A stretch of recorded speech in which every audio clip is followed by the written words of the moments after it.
That's all right. We're here to enjoy, amuse ourselves.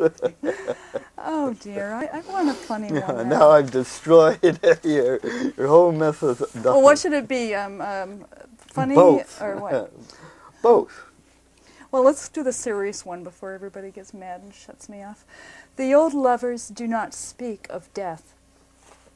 The thin light that lines the edge of your flesh can no longer endure solitude. As the mountain crumbles, wildfire leaps like lightning from its peaks into smoke and stars. A new and winged emptiness has tunneled out of your density and pierced my eye with its body. I am sky without a mountain to corral this jagged flame. I am the stars that reach with empty hands for you. I have no mouth to voice this puzzle of words. A winged horse flutters from my throat in his music, a sea of wind and smoke no ear may contain. We are blown into dust and tongues of stone branded with scoria, and can only make love when we meet in the dreams of others as they stir in troubled sleep. This is a sort of a result of a conversation I had with somebody kind of talking about being, well, past his youth, and it was kind of sad and got me thinking. Yeah, I hope I don't ever reach there. I just keep getting sillier and younger. Me too. But it is sad when fertility kind of seeps through the crack like an old moonbeam sliding Like out the door. Yeah. Yeah, sometimes the sunrise is harsh. And sometimes the moon waxes and sometimes it wanes. It does. Sometimes it dips.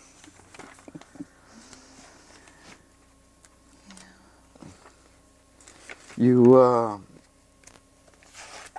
go ahead, pick any. I'm just looking for a funny one. All right. Funny ones are all obscene. Menopause, is that what I saw? No. Oh. I will not inflict a menopause poem on anyone. How about The Diver and the Mermaid? Yeah. The glimmer that caught the diver's eye as he burrowed into the darkening brine could have been sunlight on a fish's tail or glint upon rusted coat of mail. He fancied a pearl locked in its shell. Then, deep in the reach of his diver's bell, he found the shine he loved so well. Piled like treasure in a rusted chest, there lay the object of his lifelong quest. Yet object not was it, nor word, nor he, nor it, but rather her. She rose like smoke from her flaming fin, she smiled like sunrise and looked like sin. She laughed to see him stare like a fool. He said, "I will die if I do not marry you." She said, "Die if you must, but first live in lust." Then spread herself luscious on the salty crust. He thought he had nets, he thought he had pearls, he thought he could tame this beautiful girl. He cursed the poor sailors drowned in her lair.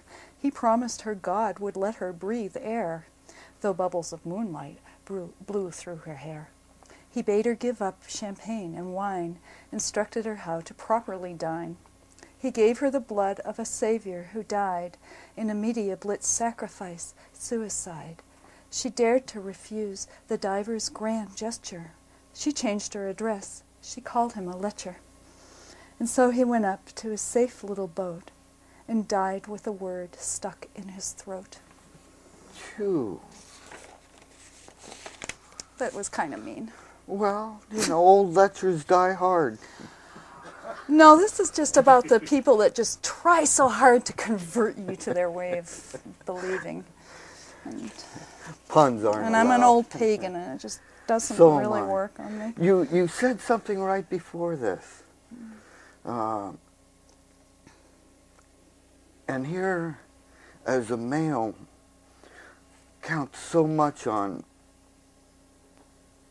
trying to learn how to listen to women, to the female, and to receive instruction from them.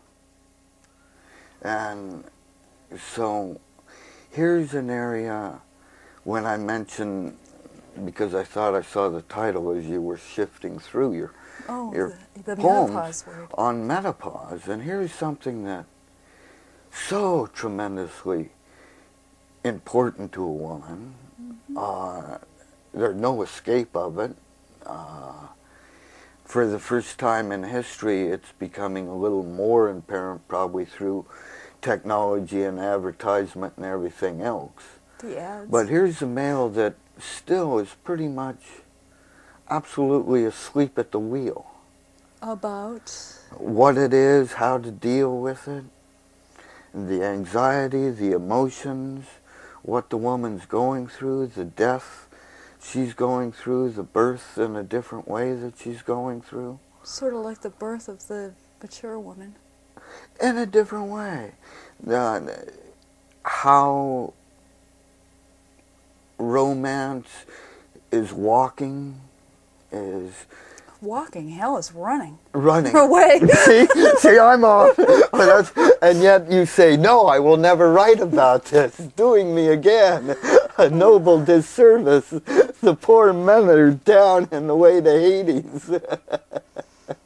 I was just typesetting a poem someone else had written, and they were putting down women who wrote about menopause. They just didn't want to hear it. It was taboo. But didn't that make you angry? In a way it did, yeah. I wanted to slap the guy. Well, slap away. It's probably because I'm like at the brink of it myself. But I think that's an important subject. I mean, obviously, males writing about it is kind of way off base. Well, I was thinking, in a way, yeah, because they haven't experienced it, but they have indirectly if they've had anything to do with a woman, especially a woman that's over the age of 40 or 50 or however old. But without instruction. Yeah. And it's so complicated that there's no one set of instruction. No, but besides go fishing, get out of the house, leave. The shoe fits. You'll wear it. But I think it's a subject that